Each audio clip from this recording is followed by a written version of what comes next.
अल्हम्दुलिल्लाहि रब्बिल आलमीन वस्सलातु वस्सलामु अला सय्यिदिर रुसुलि व अफ़ज़लिल अंबियाइ वल मुरसलीन सय्यिदिना व हबीबिना व शफ़ीइना व मौलाना मुहम्मदिन ख़ातमिन नबिय्यीन व अला आलिहि व सहबिहि व इत्रतिहि अजमईन इला यौमिद्दीन।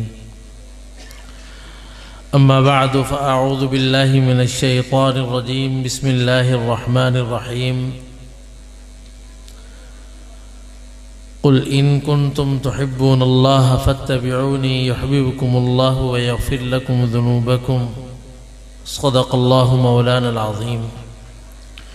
व क़ाल रसूलुल्लाहि सल्लल्लाहु अलैहि व आलिहि वसल्लम नज़्ज़रल्लाहु अब्दन समिअ मक़ालती व वआहा व अद्दाहा कमा समिअहा औ कमा क़ाल रसूलुल्लाहि सल्लल्लाहु अलैहि व आलिहि वसल्लम। अस्तग़फ़िरुल्लाह रब्बी मिन कुल्लि ज़ंबिन व अतूबु इलैह। अस्तग़फ़िरुल्लाह रब्बी मिन कुल्लि ज़ंबिन व अतूबु इलैह। अस्तग़फ़िरुल्लाह रब्बी मिन कुल्लि ज़ंबिन व अतूबु इलैह।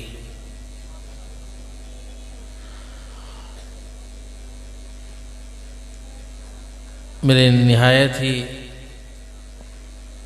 काबिल एहतराम हज़रात उलमाए किराम और मेरे इंतहाई काबिल एहतराम अज़ीज़ तलबाए किराम, मुअज़्ज़ज़ सामिईन,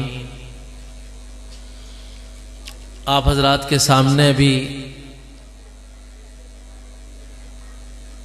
हमारे अज़ीज़ तालिब इल्म ने दो किस्म की इबारतें पढ़ी हैं। एक इबारत का ताल्लुक़ सनद के साथ है और दूसरी इबारत का ताल्लुक़ जनाब रसूलुल्लाह सल्लल्लाहु अलैहि वसल्लम के फरमान आलीशान के साथ है। चूँकि ये एक आम बयान नहीं है, ये जनाब हबीब करीम सल्लल्लाहु अलैहि वसल्लम का मुबारक फरमान का एक सबक है। तो इस सबक को उस सबक के आदाब के लिहाज के साथ ही पढ़ा जाए तो ज़्यादा बेहतर है। इसलिए इस सबक का सबसे बड़ा अदब ये है कि इसमें पूरी तवज्जो क़ल्ब व नज़र की वो मुतकल्लिम की जानिब हो। और दूसरे ये कि जब भी गुफ्तगू के दौरान जनाब हबीब पाक सल्लल्लाहु अलैहि वसल्लम का नाम नामी आए तो सब बावाज़ बुलंद कहें सल्लल्लाहु अलैहि वसल्लम। ये सिर्फ सबक का अदब नहीं बल्कि ये आपके नाम नामी का अदब है कि जब भी आपका नाम नामी आए तो ज़ुबान कहिए सल्लल्लाहु अलैहि वसल्लम। मेरे लिए ये बहुत बड़ी एक सआदत और खुशबख्ती की बात है कि मैं अपने उन अज़ीज़ तलबा के साथ, अपने उन अज़ीम असातिज़ा इकराम के दरमियान हाजिर हूँ जिन्होंने पूरा साल जनाब रसूलुल्लाह सल्लल्लाहु अलैहि वसल्लम के मुबारक फरामीन पढ़े और पढ़ाए। और इससे बड़ी दुनिया में कोई सआदत नहीं है। और मैं इस मौके पर अपने मखदूम व मुकर्रम हज़रत मौलाना कारी उस्मान साहब का समीम क़ल्ब से भी शुक्रगुजार हूँ कि इतनी बड़ी सआदत में उन्होंने मुझे अपने साथ शरीक कर लिया। इस इदारे के साथ हमारा कोई आज का कल का ताल्लुक़ नहीं है और सिर्फ मेरा ताल्लुक़ नहीं है, इस इदारे के साथ हमारी 4 नस्लों का ताल्लुक़ है। हमारे जद्दे आला उसवतुस सालिहीन हज़रत अक़दस हज़रत क़ारी फ़तेह मोहम्मद साहब क़द्दसल्लाहु ताला सिर्रहू,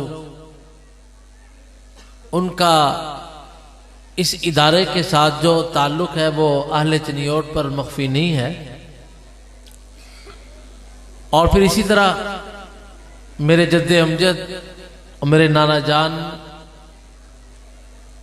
शादबी वक्त जज़री असर मुजद्दिदुल क़िराआत हज़रत अक़दस हज़रत मौलाना क़ारी रहीम बख्श साहब फ़ाज़िल दारुल उलूम देवबंद और शागिर्द रशीद शेखुल इस्लाम वल मुस्लिमीन हज़रत मौलाना सैयद हुसैन अहमद साहब मदनी क़द्दसल्लाहु तआला सिर्रहू, और फिर उसके बाद मेरे अजीम वालिद गिरामी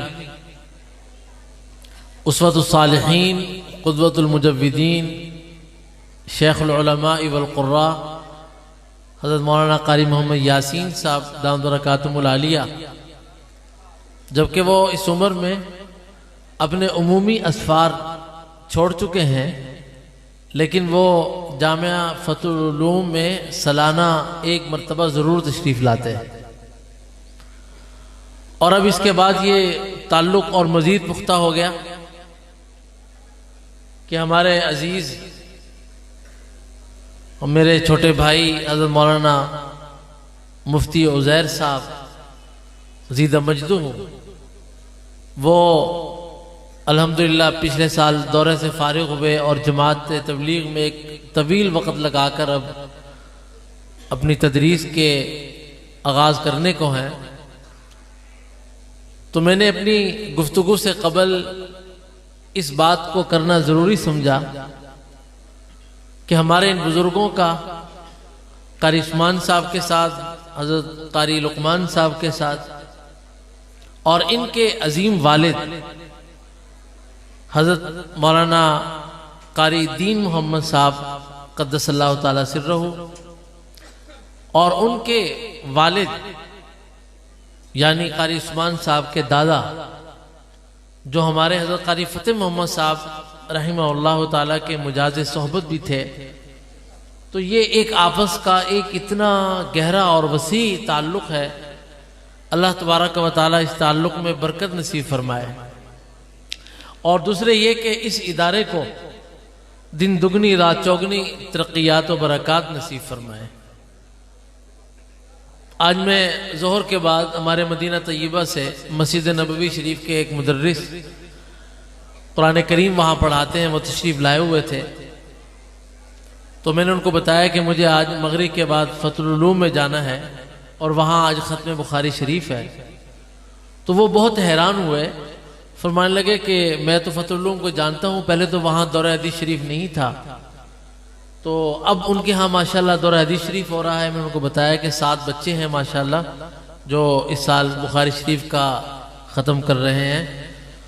तो फिर मुझे एक बात याद आई कि अल्लाह तबारक व तआला बुज़ुर्गों के जाने के बाद अगर उनकी औलाद साहिब निस्बत और साहिब फैज़ हो, अल्लाह उनके काम को और उनके फैज़ को पूरी बरक़ात के साथ बढ़ा देते। अब मौलाना क़ारी उस्मान साहब के वालिद साहब और दादा की मौजूदगी में तो दौरा हदीस शरीफ तलबा का नहीं था यहाँ, लेकिन आज उनके दुनिया से जाने के बाद अब ये अजीम मरकज़ कुरान करीम की बहारें भी उम्मत में तकसीम कर रहा है और हदीस पाक की बहारें भी तकसीम कर रहा है। तो 2 बातें मैंने अर्ज़ की कि तलबा ने, हमारे अजीज़ तालिब इल्म ने 2 चीज़ें आपके सामने पेश की, एक सनद और दूसरा जनाब रसूलुल्लाह सल्लल्लाहु अलैहि वसल्लम की हदीस मुबारक। अब ये जो हदीस मुबारक है ये हुजूर अकरम सल्लल्लाहु अलैहि वसल्लम के ज़ुबान अक़दस से निकले हुए इरशादात हैं और अल्लाह तबारक व तआला जल्ला व अला ने हुजूर अकरम जनाब नबी करीम सल्लल्लाहु अलैहि वसल्लम को क़यामत तक के लिए मनसब नबुव्वत अता फरमाया और ताज खत्म नबुव्वत आपके सर पर सजाया। तो अल्लाह ने उसके साथ एक ऐसी चीज अता फरमा दी कि जिससे दो चीजों के अंदर तगय्युर और तबद्दुल ना हो सके। इसलिए कि दीन जो भी हो, खा वो दीन मुसवी हो, खा वो दीन ईसवी हो, खा वो दीन मुहम्मदी हो, खा वो दीन दाऊदी हो, तमाम के तमाम अदियान का मदार और ताल्लुक दो चीजों पर हुआ करता है। एक उस किताब के साथ जो अल्लाह तबारक व तआला जल्ल व अला ने आसमान से उतारी, और दूसरी चीज उस नबी का कौल, फरमान और फेल कि जनाब रसूल अकरम सल्लल्लाहु अलैहि वसल्लम समेत जितने भी अंबिया अलैहिस्सलाम तशरीफ लाए और अल्लाह ने उनके दीन को वुसअत बख्शी, दीन मुसवी हो, दीन दाऊदी हो, या दीन ईसवी हो, या दीन मुहम्मदी हो, उन तमाम के तमाम अदियान में दो चीजें हैं। वो पूरा दीन उन दो चीजों पर खड़ा होता है। एक वो किताब जो उस नबी पर उतरी, और एक वो फरमान और अमल जो उस नबी की जानिब मंसूब होता है। अब आपकी तवज्जो मुझे दरकार होगी कि अल्लाह तबारक व तआला जल्ल व अला ने हुजूर अकरम सल्लल्लाहु अलैहि वसल्लम के दीन को, आपकी किताब को, आपके फरमान ज़ीवकार को और आपके अमल को, आपके एक एक फेल को, जो कि क़यामत तक रखना था, तो अल्लाह ने उसका एक सबब बनाया और फिर उस सबब के तहत मुख्तलिफ असबाब पैदा फरमाए, और वो सबब अता फरमाया इल्म, कि वो इल्म जो पहले अंबिया अलैहिस्सलाम को दिया जाता था, अल्लाह ताला ने वो इल्म की निस्बत हुजूर अलैहिस्सलाम के बाद हुजूर अलैहिस्सलाम के सहाबा को अता फरमाई। उसकी अब एक वजह है कि जितने भी अंबिया अलैहिस्सलाम आए, हजरत मूसा अलैहिस्सलाम आए, इब्राहिम आए,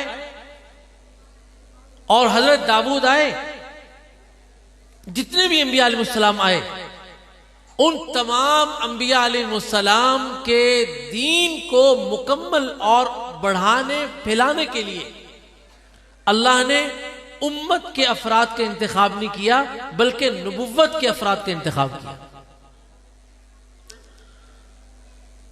जनाब इब्राहिम अलैहिस्सलाम अला नबीना व अलैहिस्सलातु व तस्लीम, अल्लाह ने उनको दीन अता फरमाया, सहीफा अता फरमाया, रसूल हैं वो।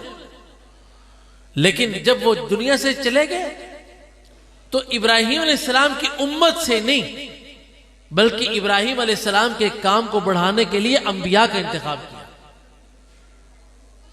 हजरत इस्माइल का इंतखाब किया, हजरत इसहाक का इंतखाब किया, हजरत लूत अलैहिस्सलाम का इंतखाब किया, जनाब सैयदना दाऊद अला नबीना अलैहिस्सलाम, उनको ज़बूर दी गई और दीन अता फरमाया गया।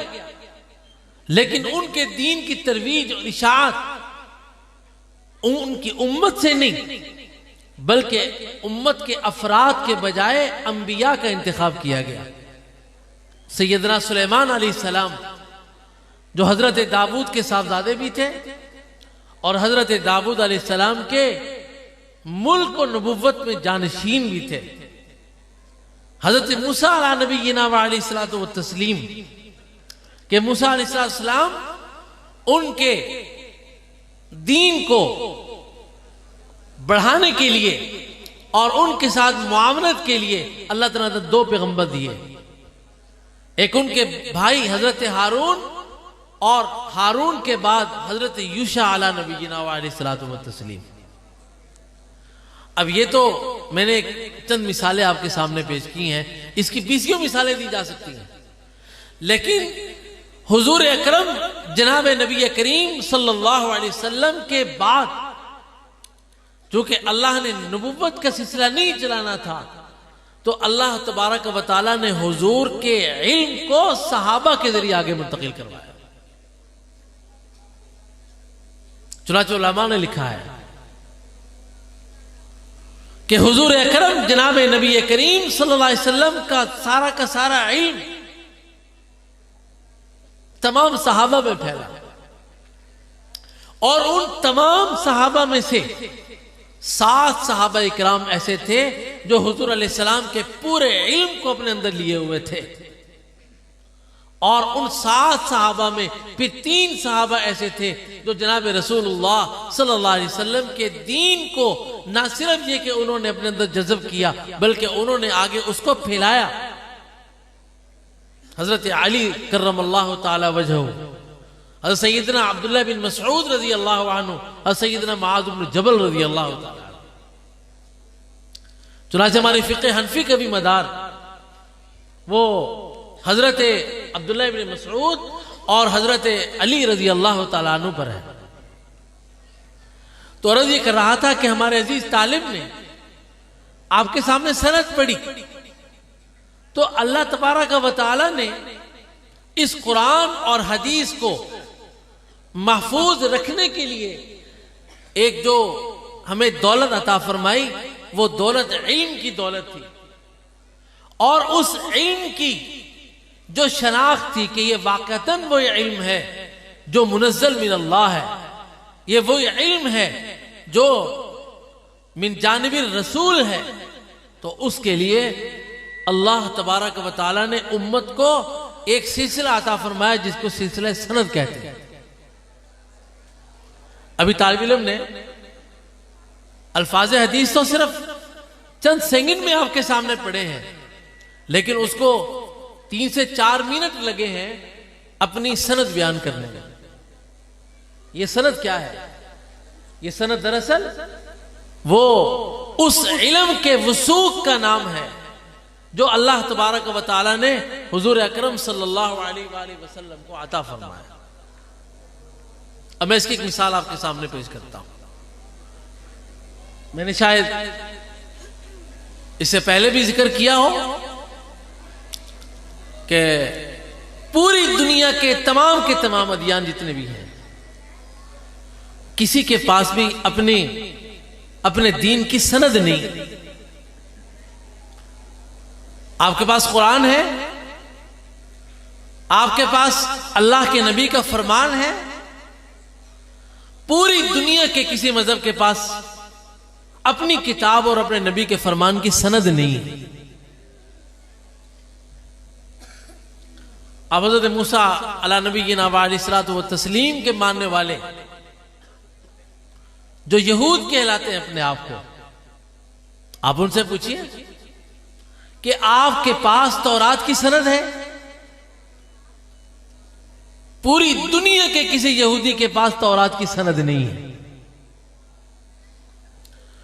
उनके पास हजरत मूसा अलैहिस्सलाम के फरामीन का जखीरा है।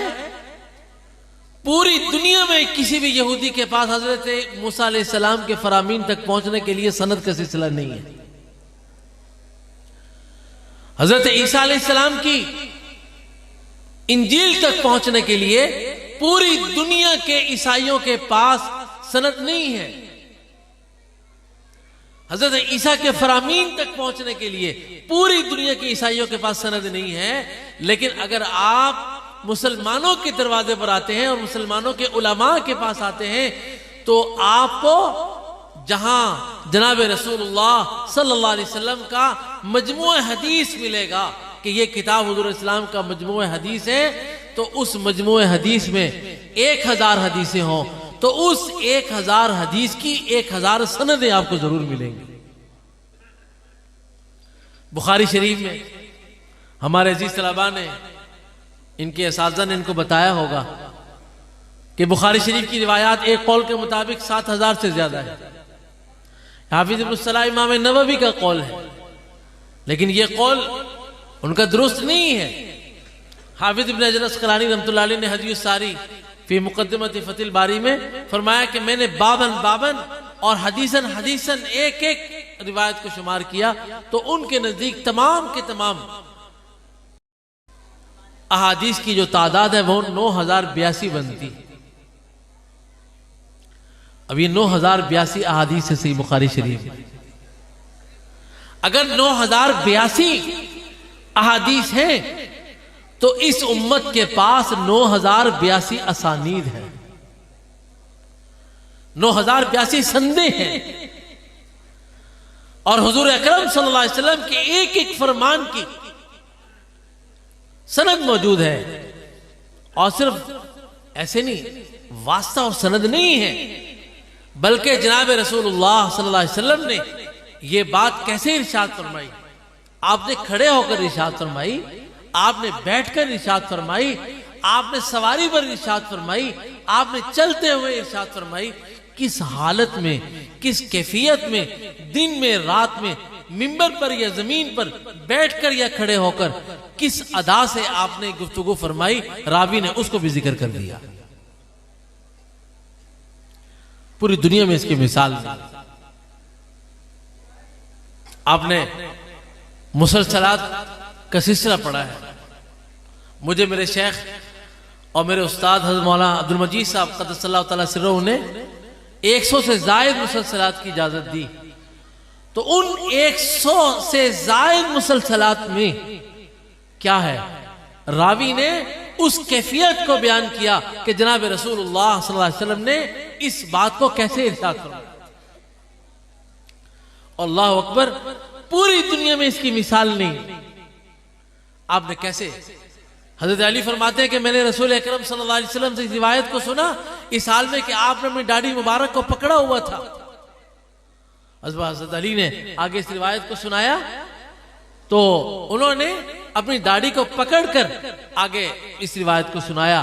फिर चलते चलते चलते चलते हमारे उस्ताद हज़रत अब्दुल मजीद साहब क़द्दसल्लाहु तआला सिर्रहू को जब उनके उस्ताद ने वो रिवायत सुनाई तो ऐसे दाढ़ी को पकड़ कर वो रिवायत सुनाई। और जब मेरे शेख ने मुझे उस हदीस की इजाजत मरहमत फरमाई और मुझे वो हदीस सुनाई तो उस्तादों ने भी उस अपनी दाढ़ी मुबारक को पकड़कर फरमाया कि हजरत अली ने भी ऐसे ही पकड़कर रिवायत सुनाई थी, मैं भी ऐसे ही पकड़कर तुम्हें हदीस सुना रहा हूं। इस हदीस का नाम उलमा जानते हैं मुसलसल बिक़ब्ज़िल लिह्या है कि 1400 साल में जितनी बार भी जितने रावियों ने इस हदीस को बयान किया तो उन्होंने अपनी दाढ़ी को पकड़कर बयान किया।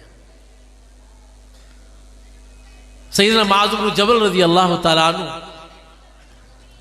सही बुखारी में आपने पढ़ी रिवायत, दुनिया की हदीस की हर किताब में रिवायत मौजूद है, उसको मुसलसल बिल महब्बा कहते हैं। अब क्या था, हुजूर अकरम सल्लल्लाहु अलैहि वसल्लम ने हजरत मुआज़ से कहा, या मुआज़ इन्नी उहिब्बुक, ए मुआज़ मैं तुझसे मोहब्बत करता हूं। तो हजरत मुआज़ ने जब ये रिवायत अपने शागिर्द को सुनाई उससे कहा कि इन्नी उहिब्बुक, और उनके शागिर्द ने जब उनको सुनाई तो कहा कि इन्नी उहिब्बुक। इन्नी उहिब्बुक का माना, ए मुआज़ मैं तुझसे मोहब्बत करता हूं। तो हमारे उस्ताद हज़रत मौलाना अब्दुल मजीद साहब क़द्दसल्लाहु तआला सिर्रहू ने जब मुझे ये हदीस सुनाई तो फरमाया कि इन्नी उहिब्बुक, मैं तुमसे मोहब्बत करता हूं। और ये 1400 साल में जितनी मर्तबा ये रिवायत बयान की, हर रावी ने रिवायत बयान करने से पहले कहा इन्नी उहिब्बुक। इसको मुसलसल बिल महब्बा कहते हैं। एक मुसलसल बिल तलकीन है कि हुजूर अकरम जनाब नबी करीम सबको सल्लल्लाहु अलैहि वसल्लम, आपने हजरत अली को बुलाया। हजरत अली को बुलाकर उनके मुंह में अपने हाथ से खजूर डाली और कहा कि अली इस खजूर को खाओ। हजरत अली ने वो खजूर खा ली।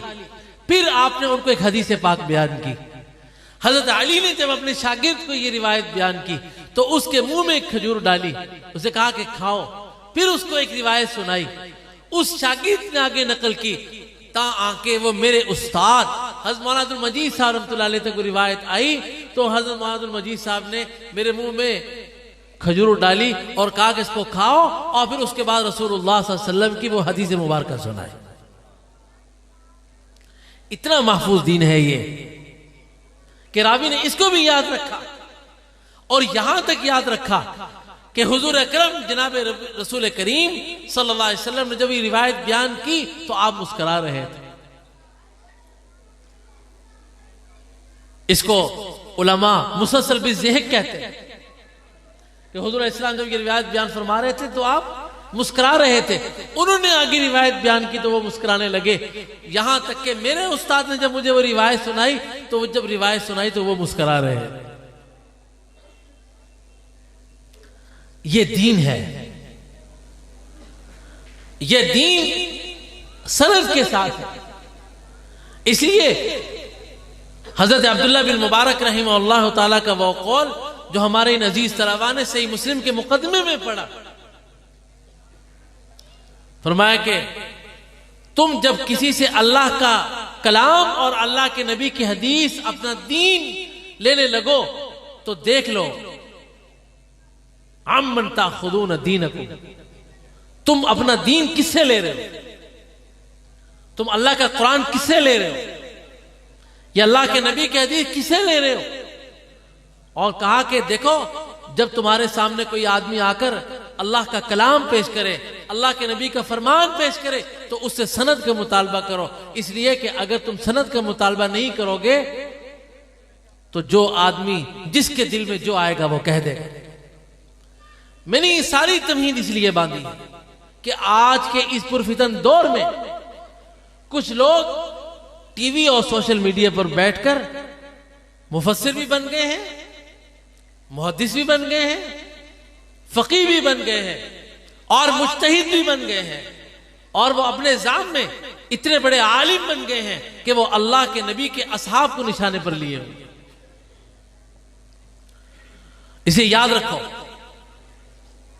उलमाए दीन को, उलमाए रासिखीन को और उलमाए उम्मत को और इस उम्मत के मुहद्दिसीन को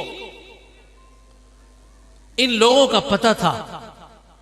इसलिए कहा कि देखो तुम जिससे दीन लेने लगो तो उससे मुतालबा करो कि अपनी सनद बताओ, हमें अपनी सनद सुनाओ। मैं इसलिए आपसे भी ये बात कहता हूं, आप भी अपने ज़हन में रखिए, जिस तरह हमारे हज़रत मुफ्ती मोहम्मद हसन साहब दाऊद बरकातुहुल आलिया बार बार ये बात इरशाद फरमाते हैं कि देखो इंटरनेट पर, सोशल मीडिया पर हर किसी आदमी की तकरीर न सुनो। आज क्या है भाई, फला आदमी बड़ी अच्छी गुफ्तगू करता है। एक साहब मेरे पास तशरीफ लाए, उनका ताल्लुक तालीम के साथ है।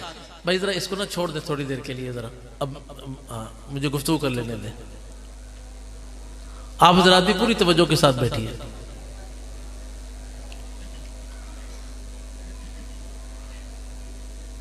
और पाकिस्तान के एक बहुत बड़े कॉलेज के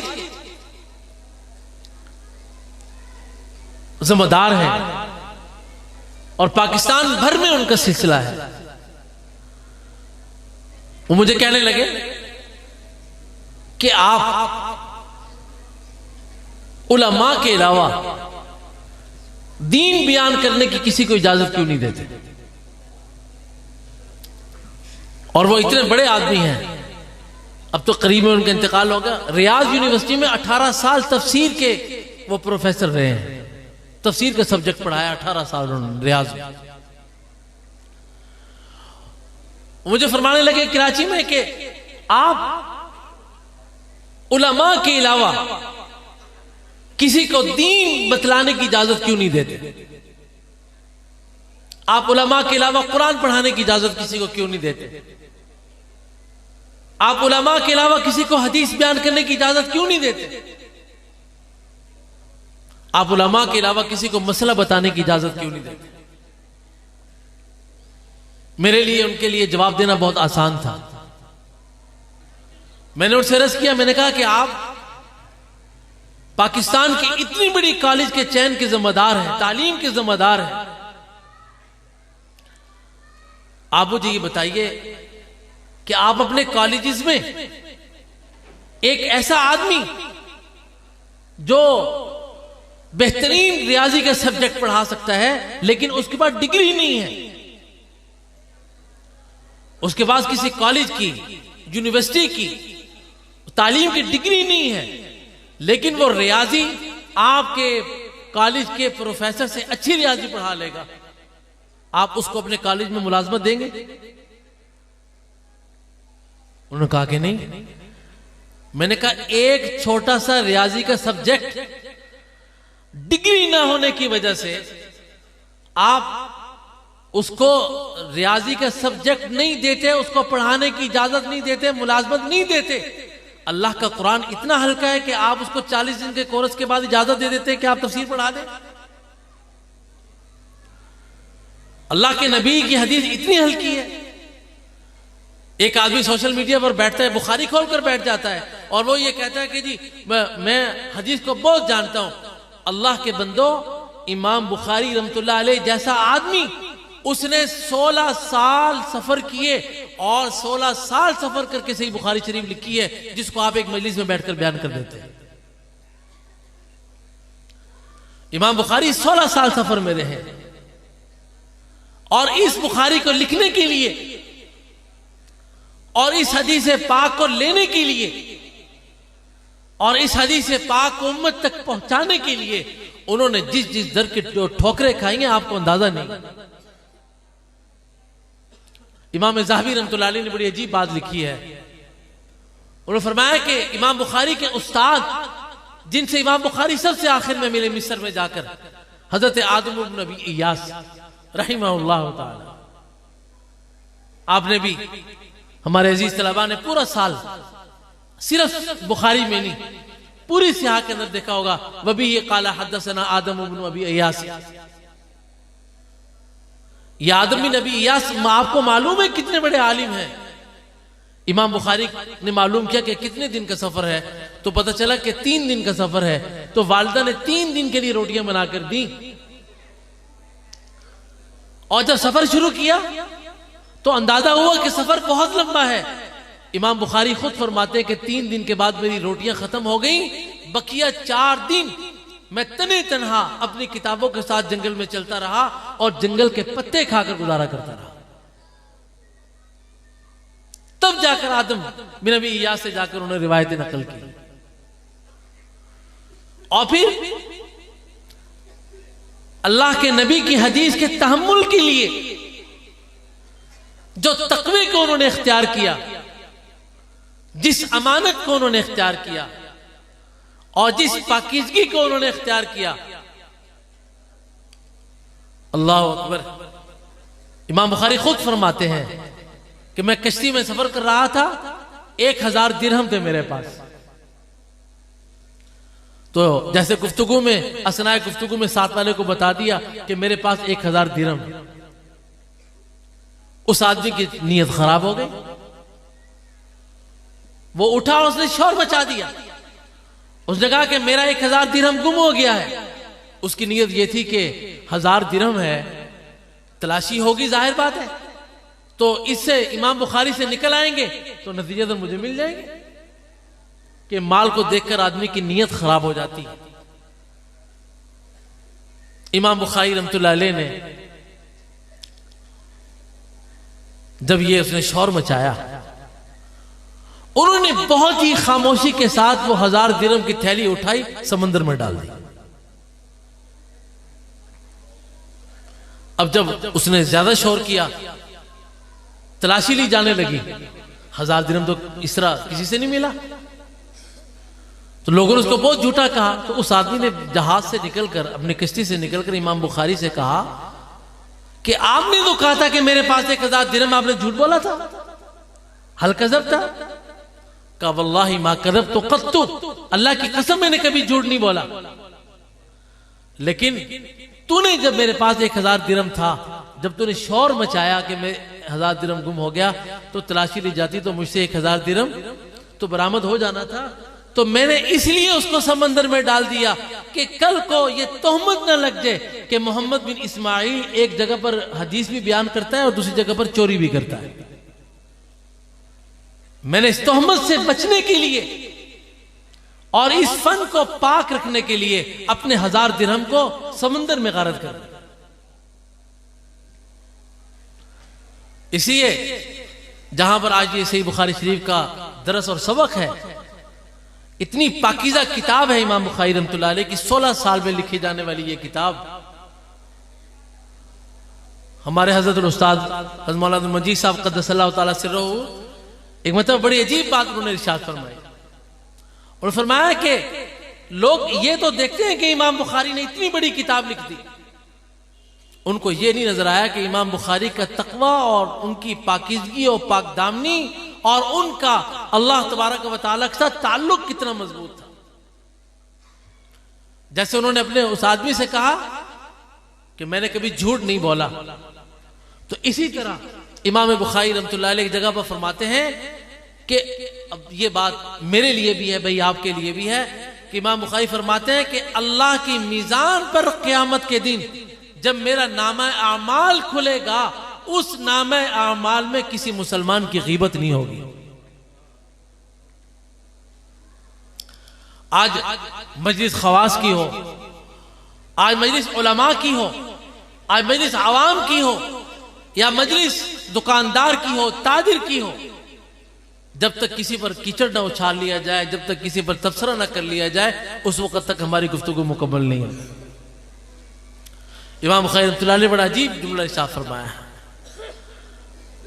मा इख्तरतु क़त्तु मुन्ज़ु समिअतु रसूलल्लाह सल्लल्लाहु अलैहि वसल्लम समिअतु हदीस रसूलिल्लाह सल्लल्लाहु अलैहि वसल्लम अल ग़ीबतु हरामुन, कि मैंने उसके बाद से कभी गीबत नहीं की जब से मैंने सुना कि रसूलुल्लाह सल्लल्लाहु अलैहि वसल्लम ने फरमाया कि गीबत हराम है।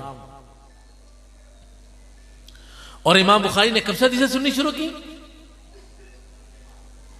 इन इमाम बुखारी रहमतुल्लाह अलैह के एक उस्ताद मोहम्मद बिन इस्लाम अल बैकंदी ने एक आदमी से कहा कि इधर बैठो, अभी एक बच्चा आने वाला है,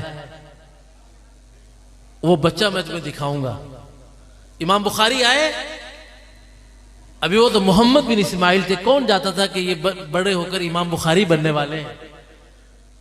तो इमाम बुखारी जब आए उनके पास तो उन्होंने कहा कि इस बच्चे को अच्छी तरह गौर से देख लो।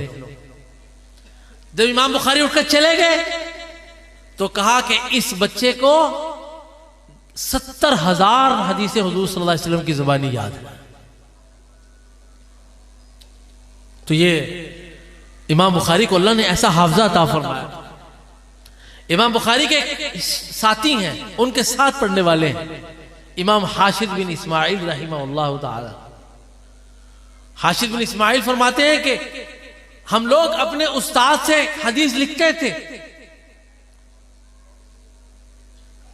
लेकिन मोहम्मद बिन इस्माइल हदीस लिखते नहीं थे, बस वो अपने हाथ पर ऐसे ऐसे करते रहते थे बैठकर। तो शाम को साथी उनसे कहते कि भाई तुम घर से पढ़ने के लिए आए हो, तुम लिखते नहीं हो। तो वो खामोश होते, कुछ कहते नहीं। फरमाया कि जब हमारा कहना सुनना ज्यादा हुआ तो इमाम बुखारी ने एक दिन सबको बुलाकर, सब इधर आओ मेरे साथ, कहा मुझे बताओ कि तुमने अब तक कितनी अहादीस अपने उस्ताद से सुनी। उन्होंने कहा जी 15,000 हदीसें सुन चुके हैं। कहा खोलो अपनी कापियां। इमाम बुखारी ने ज़बानी पढ़ना शुरू किया और उनको 1,000 अहादीस बगैर एक लफ्ज के आगे पीछे सुना दी। अल्लाह ने उनको हाफजा अता फरमाया। इमाम बुखारी रहमतुल्लाह अलैह बचपन में नाबीना हो गए थे किसी बीमारी की वजह से। इनकी वालिदा बहुत रोती थी कि या अल्लाह मेरे बेटे को बीनाई अता फरमा दे। तो जनाबे इब्राहीम अलैहिस्सलाम की ख्वाब में वालिदा को ज़ियारत हुई और हज़रत इब्राहीम अलैहिस्सलाम ने आके कहा कि ए औरत, अल्लाह तबारक व तआला ने तुम्हारी दुआ के सदके में तुम्हारे बेटे को बीनाई अता फरमा दी है। कहते हैं कि सुबह हुई तो इमाम बुखारी की आंखों में रोशनी थी। इसे मैं मजमे से भी, अपने आप से भी, अपने अजीज तलबा से भी कहता हूँ, भाई सारी मेरी गुफ्तगू का मुखातिब हमारे उलमा नहीं, मैं तो एक इनके अदना शागिर्दों में मेरा शुमार है। और ये बात सबसे पहले मैं अपने लिए कर रहा हूं, उसके बाद फिर आपके लिए कर रहा हूं। आजकल के दौर में जहां हमारे मामलात बिगड़ गए, उन मामलात में एक बहुत बड़ा जो बिगड़ा हुआ मामला है वो अपने वालिदैन की कदर न करना है। जिस तरह इमाम बुखारी की वालदा, इमाम बुखारी खुद कितने बड़े आदमी, लेकिन उनकी वालदा की दुआ ने उनकी आंखें रोशन कर दी। अपने वालिदैन की कदर करो, जिनके वालिदैन हयात हैं उनकी कदर करो। दुनिया में किसी उस्ताद के, किसी पीर की जियारत से हज उम्रे का सवाब नहीं मिलता, याद रखो। पीर चाहे शेख अब्दुल कादिर जिलानी क्यों ना हो, और पीर शेख मोइनुद्दीन अजमई क्यों ना हो, मुजद्दिद अल्फिसानी क्यों ना हो, उनकी जियारत से हज का सवाब नहीं मिलता। लेकिन हुजूर अकरम सल्लल्लाहु अलैहि वसल्लम फरमाते हैं कि जिसने अपने वालिदैन पर मोहब्बत की निगाह डाली, अल्लाह उसको मकबूल हज का सवाब अता फरमाता है। इसलिए अपने वालिदैन की कदर करें, अपने वालिदैन को इज्जत दें, वालिदैन के साथ उसने सलूक का मामला करें। वक़्फ़िज़ लहुमा जनाह अज़्ज़ुल्लि मिनर रहमति वक़ुल रब्बि इरहमहुमा कमा रब्बयानी सग़ीरा। हमारे उस्ताद मौलाना मजीद साहब क़द्दसल्लाहु तआला सिर्रहु एक बड़ी अजीब बात इरशाद फरमाते थे। फरमाया कि पूरे कुरान में अल्लाह ने अपने और अपने नबी के हक के बाद जो नामिनेट हक बयान किया है वो वालिदैन का हक बयान किया है, और फरमाया कि अनिश्कुर ली वली वालिदै। इसलिए मेरे भाइयों, एक तो इस बात की जरूरत है, और दूसरा, मैं जैसा कि मैंने अपनी गुफ्तगू का मौजू इस तरफ किया था कि जिस आदमी से आप इल्म दीन हासिल करने लगे उसके बारे में यकीन कर ले कि ये आदमी, इसने दीन कहां से हासिल किया है, ये किस जगह का पढ़ा हुआ है, किस दरसगाह का पढ़ा हुआ है, इसके असातिज़ा कौन। इस दफा हरमैन शरीफैन की हाजिरी में मुझे एक हमारे फैसलाबाद के तबलीगी जमात के बुजुर्ग हैं, बड़े मारूफ बुजुर्ग हैं, उनका बड़ा वक्त लगा हुआ है तबलीगी जमात में, और मुझे बड़ा रश्क आया उनके ऊपर। हालांकि वो अपनी उम्र और अपने तजर्बे के एतबार से मुझसे बहुत बड़े थे, और उनकी मालूमात का दायरा मुझसे ज्यादा था। तो उस ग्रुप में चूंकि मैं भी था, तो मीना, अरफा, मुज़दलिफा में जो आदमी भी उनके पास मसला पूछने के लिए गया, मुझे बड़ी हैरानगी हुई, बावजूद है कि उनको मसाइल शायद मुझसे ज्यादा आते थे, वो हर बार ये कहते थे, देखो भाई मैं आलिम नहीं हूं, मेरा बयान सुनो, लेकिन मैं आलिम नहीं हूं, मसला उससे जाकर पूछो। मुझे बड़ी हैरानगी हुई इस बात। और आजकल एक आदमी, आप उसको जानते नहीं है, आप उसका बैकग्राउंड मालूम नहीं है, आपको उसके असातिज़ा मालूम नहीं है, आपके पास उसका सिलसिला सनद नहीं है, आप उस अल्लाह के नबी की हदीस सुन रहे हैं। बेटा बीमार हो जाए और वो डॉक्टर के पास उसको लेके जाते हैं, तो तहकीक करते हैं कि ये डॉक्टर बकायदा क्वालिफाइड है कि नहीं। अल्लाह के कुरान, अल्लाह के नबी की हदीस हम किसी से कैसे क्यों ले लें। इसलिए ये मैंने अर्ज़ किया कि अजीज तालिब इल्म ने इबारत पढ़ी तो इबारत के दो हिस्से थे, एक हिस्सा सनद का था और दूसरा हिस्सा हदीस पाक का था। तो जिस तरह पर अब हदीस पाक लाजिम है, हदीस पाक की तरह हदीस पाक की सनद भी लाजिम है। और इस सनद को जमा करने के लिए, इस सनद की मुकम्मल तौर पर इसकी बहसो तफसील के लिए उलमा ने मुस्तकिल एक फन वज़ा किया, जिसको इल्मुल जर्ह व तादील कहते हैं, जिसको इल्मु अस्माई रिजाल कहते हैं। इस फन के बड़े बड़े अइम्मा हुए, उलमा ने मेहनतें की इसमें। इमाम ज़हबी रहमतुल्लाह अलैह फरमाते हैं, फरमाया कि मुझे 4 लाख रावियाने हदीस के नाम, उनके वालिद के नाम, उनके दादा के नाम, कहां पैदा हुए, कहां फौत हुए, किससे इल्म हासिल किया, उनसे आगे किसने इल्म हासिल किया, 4 लाख रावियाने हदीस के मुझे नाम ज़बानी याद है। ये इल्म अस्माए रिजाल, इल्म जरह तादील वज़ा किया गया। उलमा ने मुस्तकिल अइम्मा इसके इरादा किए कि ये इस फन का इमाम है। इसलिए मेरी एक दरख्वास्त तो ये है कि अल्लाह का कुरान और अल्लाह के नबी की हदीस समझने के लिए आप जिसका इंतखाब कर लें तो उससे पहले उसकी तहकीक जरूर कर लें कि ये आदमी जिससे हम अल्लाह का कुरान लेने जा रहे हैं, अल्लाह के नबी की हदीस लेने के लिए जा रहे हैं, ये क्वालिफाइड कितना है। हमारे ये अजीज बच्चे आपके सामने बैठे होंगे, हमारे 7 तालिब इल्म बैठे हैं, ये 40 दिन का, 2 माह का, 4 माह का कोर्स करके आपके सामने नहीं बैठे हुए। हमारे जामे दारुल कुरान में इन अजीज तलबा का नहीं मुझे पता, इसलिए मैं इनका अंदाजा नहीं बयान कर रहा। हमारे बाज तलबा ऐसे हैं कि जिन्होंने मदरसे के अंदर 18 साल गुजारे हैं, 21 साल मदरसे के अंदर गुजारे हैं, अब वो आलिम बनकर नहीं कर रहे हैं। अभी सालिम में और 40 रोजा दौरा लुगत अरबिया करके तर्जुमा कुरान बयान करने वाले में कुछ तो फर्क होना चाहिए।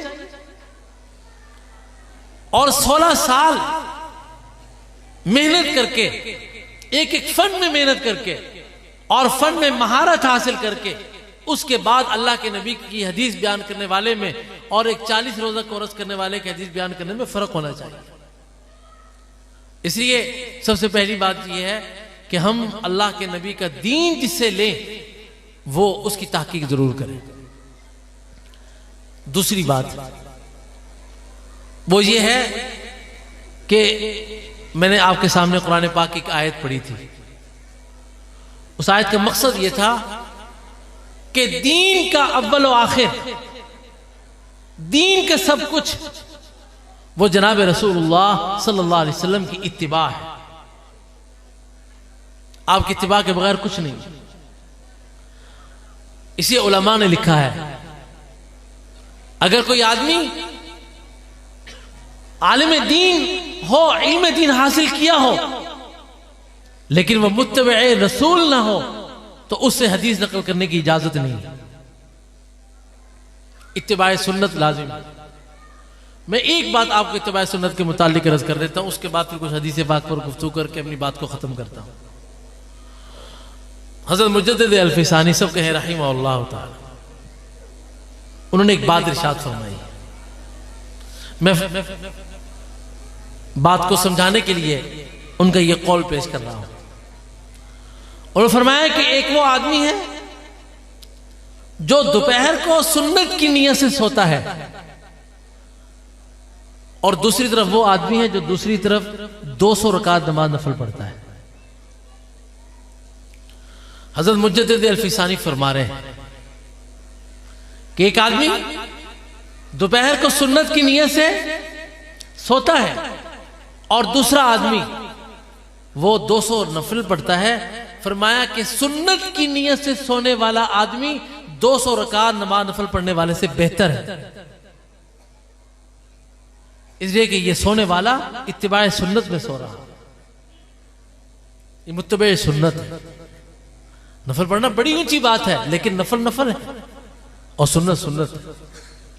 और अब तीसरी और आखिरी बात वो ये कि इमाम बुखारी रहमतुल्लाह अलैह ने अपनी किताब का आगाज नियत से किया और फरमाया कि इन्नमल आमालु बिन्नियात, कि आमाल का दारो मदार नियत पर है।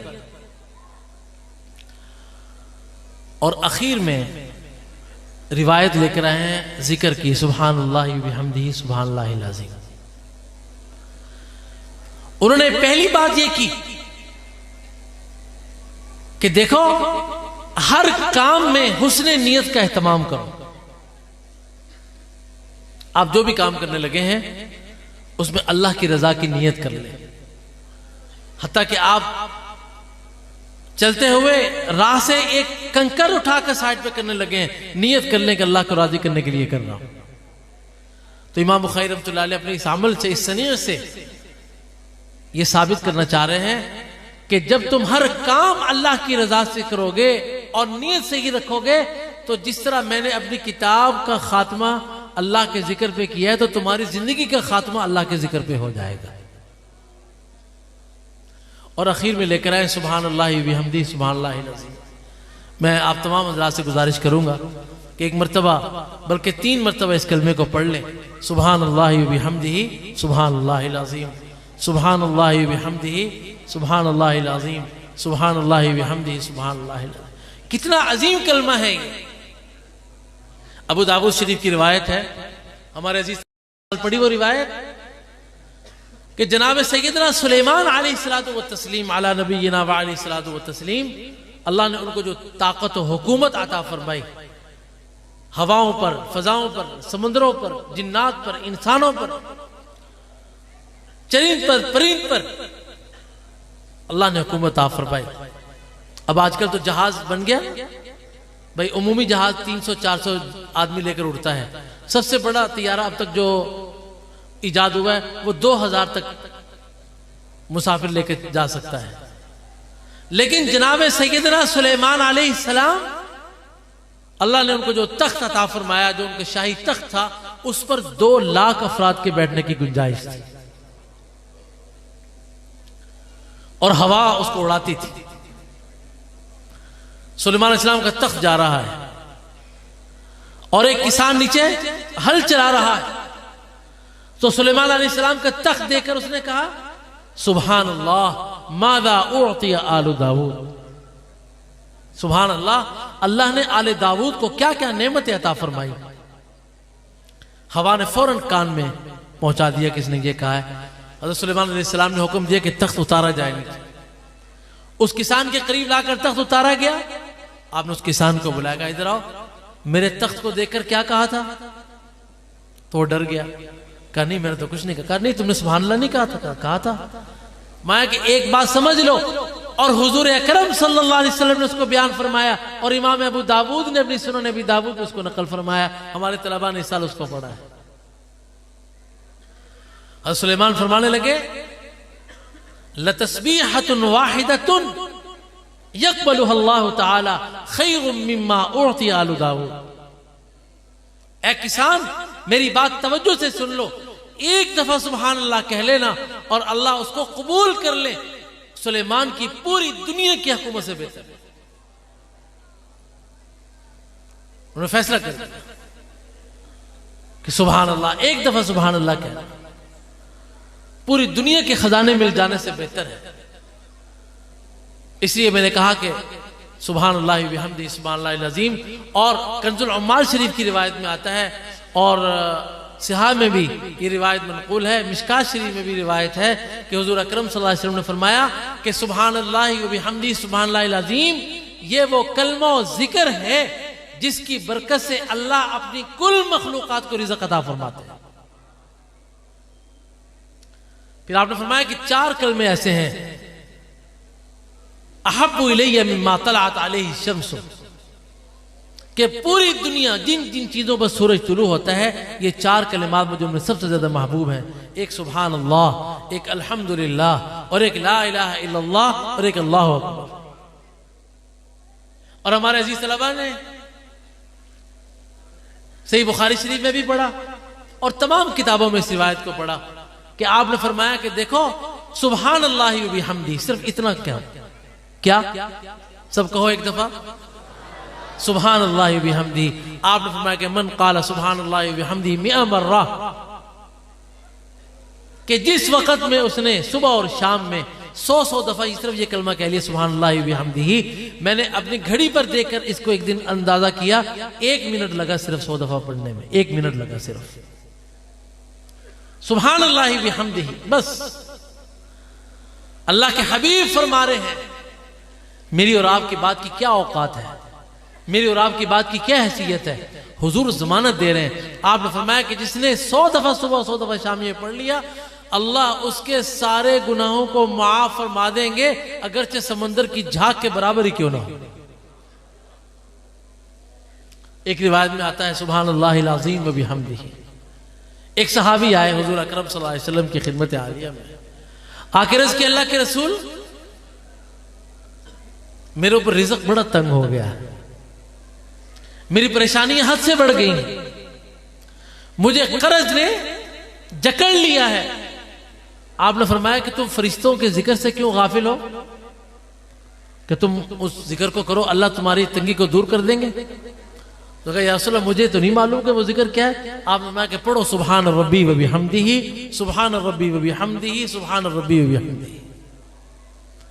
और ये कलमा सुभान अल्लाह व बिहम्दिही, सुभान अल्लाह, अल्हम्दुलिल्लाह, ये कलमा वो है कि कुरान करीम में और जिक्र मुबारक के लिए औकात न फर्ज नमाज के अलावा जो मुतय्यन किए गए हैं, 2 वक़्त मुतय्यन किए गए हैं। नंबर 1, फसब्बिह बिहम्दि रब्बिका क़ब्ल तुलूइ शम्सी व क़ब्ल अल-ग़ुरूब, कि सूरज के तुलू होने से पहले और सूरज के गुरूब होने से पहले मेरी तस्बीह और तहमीद के बयान किया। और सुभान अल्लाह क्या फरमाया कुरान करीम ने कि जब हुजूर अलैहिस्सलाम पर मुशरिकीन मक्का की जानिब से बहुत ज्यादा दबाव हुआ, कभी आपको मजनून कहा जा रहा है, कभी आपको साहिर कहा जा रहा है, कभी आपको रिश्ते मुनक़ते करने वाला कहा जा रहा है।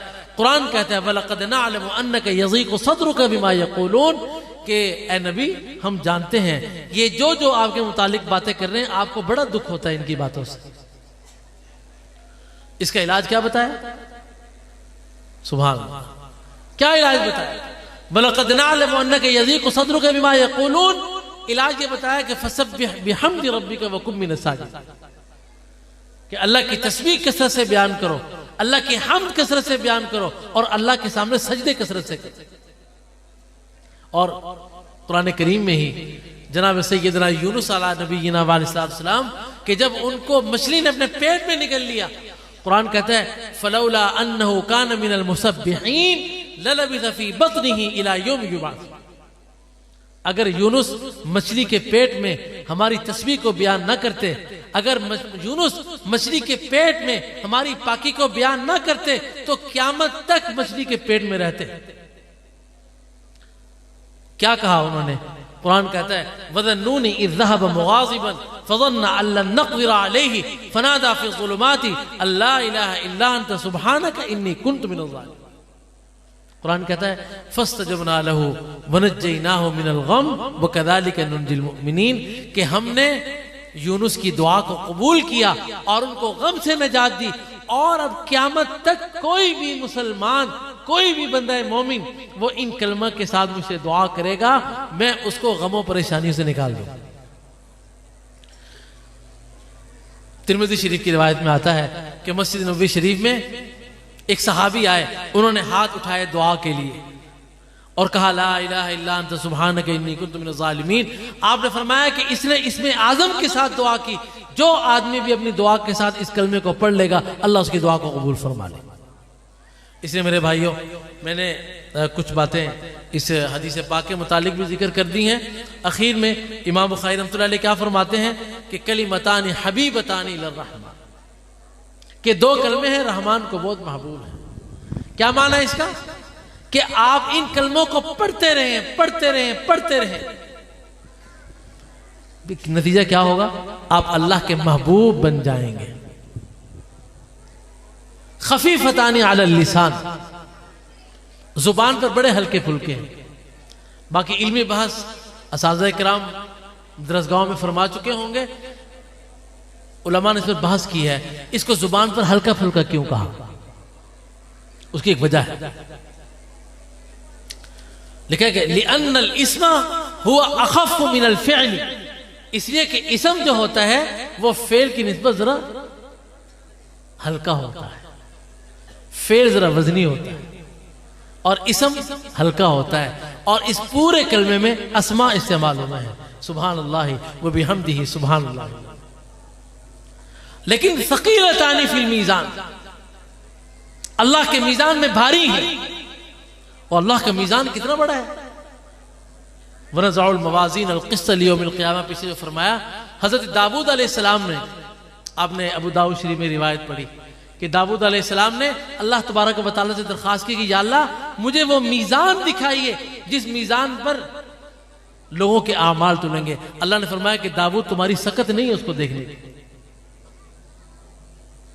अल्लाह अकबर।